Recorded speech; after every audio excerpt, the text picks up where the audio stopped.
ایک تو یہ شان، اور 60 سال کی عمر پر آپ کی والدہ کے شکم اطہر سے آپ کی ولادت ہوئی، اور اس وقت جب علم دین حاصل کرنے کے لیے بھیجا تھا تو عمر آپ کو پتہ کتنی تھی؟ تقریباً 75 76 77 سال کی عمر تھی۔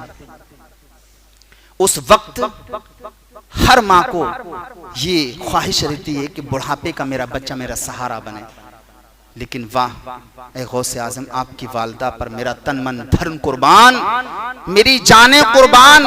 جب کہا غوث اعظم نے امی جان علم دین حاصل کرنے کے لیے بغداد معلیٰ جانا چاہتے ہیں، تو بڑھاپے کو دیکھا اور جو ہے معاملات کو دیکھے، غربت کو دیکھا، باپ کا سایہ پہلے ہی اٹھ چکا تھا، اب ایک بیٹا سہارا تھا، لیکن جب علم کی بات آئی تو اماں نے کہا بیٹا جاؤ، میں تمہیں اس کے لیے نہیں روک سکتا۔ اللہ اکبر۔ تو اس سے یہ معلوم چلا کہ علم کی فضیلت کتنی بڑی ہے۔ ہم اپنے بچوں کو بھی ساتھ ہی ساتھ خود بھی قرآن و حدیث کا علم سیکھیں، اتنا جتنی کہ ہمیں حلال اور حرام سے بچا جا سکے، ہم جس سے ہمیں ہمارے رب کا قرب حاصل ہو جائے۔ علم دین، حضور نے ارشاد فرمایا جب کوئی علم دین حاصل کرتا ہے، قرآن کی تھوڑی سی تعلیم لیتا ہے، کوئی مسئلہ پوچھتا ہے، تو پوری رات نفل نماز پڑھنے سے بہتر ہے۔ اور حضور نے یہ بھی ارشاد فرمایا کہ جب کوئی بندہ کسی عالم دین کے پاس، کسی جانکار کے پاس جب علم دین حاصل کرنے جاتا ہے تو گویا کہ جنت کے راستوں میں سے ایک راستے پر چلتا ہے، گویا کہ جنت کا راستہ اس کے لیے آسان ہو جاتا ہے۔ قرآن پڑھنا، حدیث کی کتابیں پڑھنا گویا کہ جنت کے راستوں میں سے ایک راستہ ہے۔ اور حضور فرماتے ہیں فرشتے ان شخصوں کے لیے جو علم دین حاصل کرتے ہیں ان کے لیے فرشتے پر بچھا دیتے ہیں، اور میرے آقا مصطفیٰ فرماتے ہیں زمین میں رہنے والے جتنے بھی لوگ ہیں سارے کے سارے اس شخص کے لیے دعائیں مغفرت کرتے ہیں۔ آسمان میں جتنے بھی رہتے ہیں رجال الغیب فرشتے سب اس کے لیے دعائیں مغفرت کرتے ہیں، اور سمندر کے اندر جتنی بھی مچھلیاں ہیں ساری کی ساری اس کے لیے دعائیں مغفرت کرتی ہیں۔ یا اللہ اس کی عزت و عظمت میں 4 چاند لگا دے، یہ شان ہے۔ اور حضور نے ارشاد فرمایا اس کے لیے جنت کا راستہ آسان ہو جاتا ہے۔ ایک شخص آیا حضور کی بارگاہ میں نماز عصر کے بعد، اور میرے آقا کو معلوم تھا کہ اس کا انتقال ہو جائے گا، اسے بتایا کہ تیرا انتقال ہونے والا ہے۔ تو اس نے کیا حضور اب کون سا عمل کریں؟ جب اسے آخرت کی فکر ہوئی، قبر کی فکر ہوئی کہ مرنا ہے، تھوڑی دیر بعد میری روح پرواز کر جائے گی، تو کہا یا رسول اللہ کون سا عمل کرے؟ سرکار نے کہا اب علم دین حاصل کرنے میں لگ جاؤ۔ حضور مسجد نبوی میں آتے ہیں، ایک محفل وہ ہے جو علم حاصل کر رہی ہے، ایک دوسرے کو سکھا رہی ہے، بتا رہی ہے، اور ایک محفل وہ ہے جو دعائیں کر رہی ہے اور ذکر کر رہی ہے۔ تو حضور نے کہا دونوں محفل اچھی ہیں۔ پوچھا صحابہ نے، تو سرکار نے کہا لیکن ایک محفل دوسری محفل پر فضیلت ہوتی ہے۔ ایک وہ محفل ہے جس میں یہ علماء، یہ حفاظ کرام جو ناعلم ہیں، جاہل ہیں، ان کو سکھا رہی ہے، اور ایک وہ ہیں جو اپنے رب کا قرب حاصل کر رہی ہے۔ تو یہ سکھانا، یہ محفل اللہ کے نزدیک زیادہ مقبول ہے۔ سرکار نے اسی کو پسند کیا اور اسی محفل میں بیٹھ گئے۔ معلوم ہوا کہ علم دین حاصل کرنا، قرآن و حدیث سیکھنا یہ بہت بڑی بات ہے، اللہ کی رضا حاصل کرنے کا سب سے بہترین ذریعہ ہے۔ اور حضور نے یہ بھی ارشاد فرمایا خیرکم من تعلم القرآن وعلمہ، تم میں بہترین وہ لوگ ہیں جو قرآن کو سیکھیں اور سکھائیں۔ تو غوث اعظم کی اس حکایت سے، اس واقعے سے ہمیں یہ درس ملتا ہے کہ ہمیں بھی اپنے بچوں کو قرآن و حدیث کا علم دینا چاہیے۔ دنیاوی علم دو لیکن ساتھ ہی ساتھ قرآن کا بھی علم دو۔ اب دوسری بات حضور غوث اعظم نے کیا فرمائی؟ جب اس نے پوچھا ڈاکو کے سردار نے کہ اے عبد القادر تم چاہتے اپنے پیسے یہ چھپا لیتے، تم نے بتایا کیوں؟ سچ کیوں بولے؟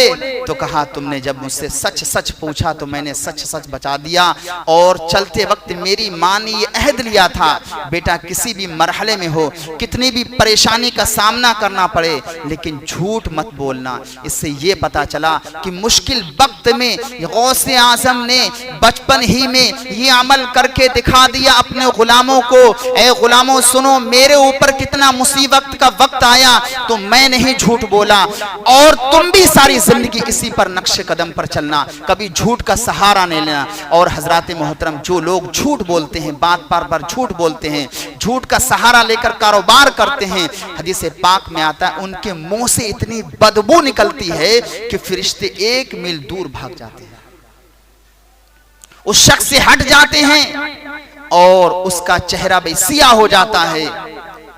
جب مرے گا تو اس کا چہرہ سیاہ ہو جائے گا۔ حدیث پاک کے اندر ہے جو لوگ جھوٹے ہیں، زانی ہیں، جو شراب پیتے ہیں، کل قیامت کے دن یعنی جب مرنے کے بعد ان کو قبر میں رکھا جائے گا تو قبر سے ان کے رخ کو پھیر دیا جائے گا۔ اللہ اکبر۔ میں نے بخاری کے اندر پڑھا ہے کہ ایک زمانہ آئے گا لوگ کثرت سے شراب پئیں گے لیکن اس کا نام بدل دیں گے۔ جب میں نے حدیث پاک بخاری میں باقاعدہ طور پر استاد سے درس میں پڑھی، میرا فوراً ذہن گیا بیئر کی طرف، جو لوگ آج کثرت سے پی رہے ہیں، اور اس کو لوگ بیئر کا نام دے کر کے ایک کولڈ ڈرنک یا ڈرنک کیا بولتے ہیں، پینے والی چیز کا نام دے کے کثرت سے لوگ پی رہے ہیں، جس میں شراب کی آمیزش ہو وہ حرام ہے۔ آپ حضرات اس سے بچ کے رہیں۔ مرنے کے بعد آپ کا رخ قبلہ سے پھیر دیا جائے، یہ کتنی بڑی ذلت اور رسوائی کی بات ہے، کتنی بڑی پریشانی کی بات ہے۔ مرنے کے بعد ہر شخص کی قبر کشادہ رہے۔ قبر کی صفت ہے، مٹی کی صفت ہے، انسان کو کھا جاتی۔ میں نے تو لوہے کو بھی کھاتے دیکھا، کبھی کبھی زمین کے اندر سے میں نے گڑا ہوا لوہا دیکھا، بالکل عجیب سی اس کی شکل ہو جاتی ہے۔ تو مٹی کی صفت ہے، آگ کی صفت ہے انسان کو جلا دینا، وہ لوہے کو بھی جلا دیتی ہے، پلگھا کے رکھ دیتی ہے۔ مٹی کی صفت ہے انسان کو کھا جانا، اور مٹی کے اندر طرح طرح کے کیڑے مکوڑے بھی پا جاتے ہیں، وہ بھی انسان کو اور چیز کو کھا جاتی ہے۔ تو ہمارا آپ کا نرم و نازک جسم کتنا نرم ہے، اگر تھوڑی سی پھنسی اور پھڑیا نکل جائے ہم جلدی سے ڈاکٹر کے پاس بھاگتے ہیں کہ یار اس میں بڑا پین ہو رہا ہے، بڑا درد ہو رہا ہے۔ تو یہ بتاؤ جب قبر کے اندر رکھا جائے گا پھر کیا ہوگا؟ کیڑے مکوڑے ڈسیں گے، کھائیں گے۔ تو کبھی بھی جھوٹ کا سہارا لیں۔ باقاعدہ طور پر ایک صحابی رسول نے حضور سے پوچھا، یا رسول اللہ مومن بزدل ہوتا؟ سرکار نے کبھی ہو سکتا ہے اس سے بزدلی، بخیل ہوتا ہے؟ سرکار نے کہا ہاں کبھی کبھی بخلت۔ پھر پوچھا یا رسول اللہ مومن جھوٹا ہوتا ہے؟ سرکار نے کہا نہیں، مومن جھوٹ نہیں بول سکتا۔ ہماری صفت یہ ہونا چاہیے کہ ہم جھوٹ سے پرہیز کریں۔ غوث اعظم نے ساری زندگی اپنے غلاموں کو یہی درس دیا کہ آپ جھوٹ سے پرہیز کریں، آپ سچ کا سہارا لے کر کاروبار کریں، انشاءاللہ اس کاروبار میں ضرور بھی ضرور برکتیں ہوں گی۔ لیکن جھوٹ کا سہارا لے کے آپ ہرگز نہ کاروبار کریں، اپنے بھائی سے ہرگز نہ جھوٹ بولیں، اس لیے کہ جھوٹ بولنا بہت بڑا گناہ ہے۔ قرآن پاک سے ثابت ہے لعنت اللہ علی الکاذبین، جھوٹوں پر اللہ کی لعنت ہے۔ بتائیے جس پر اللہ کی لعنت ہو اسے کہاں چارہ ہوگا، اس کا کہاں گزارا ہوگا، وہ کہاں پھول اور پھل سکتا ہے، وہ کہیں نہیں کامیاب ہو سکتا ہے۔ جس پر اللہ کی، فرشتوں کی، روئے مخلوق میں جتنے بھی لوگ ہیں اس کی لعنت ہوگی، وہ کبھی کامیاب نہیں ہو سکتا۔ دنیا میں اگر وہ پھولتا اور پھلتا دکھائی دے لیکن آخرت میں اس کی سخت پکڑ اور سخت گرفت ہوگی۔ حضرات محترم، ایک مرتبہ غوث اعظم بغداد والوں کی نظروں سے اوجھل ہو گئے۔ دیکھیے ولیوں کی شان دیکھیے، بغداد والوں کی نظروں سے اوجھل ہو گئے تو ایک شیخ ہیں عبداللہ بن تستری، سہیل بن عبداللہ تستری، فرماتے ہیں کہ لوگوں نے تلاش کیا بستیوں میں، شہروں میں جنگلوں کی اور نکل گیا۔ کیا دیکھا میں نے؟ حضور غوث اعظم دریائے دجلہ کے کنارے بیٹھے ہوئے ہیں، اور کیا منظر تھا، کیا کیفیت تھی کہ حضور غوث اعظم بیٹھے ہوئے ہیں اور ہزاروں کی تعداد میں مچھلی آپ کے مبارک ہاتھ کا بوسہ لے رہی ہے۔ اللہ اکبر۔ یہ آتی ہیں دوسری، یہ آتی ہیں چلی جاتی ہیں، پھر دوسری مچھلی آتی ہیں۔ صبح سے لے کر دوپہر تک یہ منظر میں نے اپنی نگاہوں سے دیکھا۔ سہیل بن عبداللہ تستری فرماتے ہیں یہ حضور غوث اعظم کے زمانے کے بہت بڑے ولی ہیں، اور ایک بزرگ ہیں شیخ ابو بکر بطاحی، جنہوں نے اس بات کی بشارت دی تھی کہ 8 اولیاء کرام بغداد معلیٰ کے اندر آئیں گے۔ تو یہ ان میں سے ہیں۔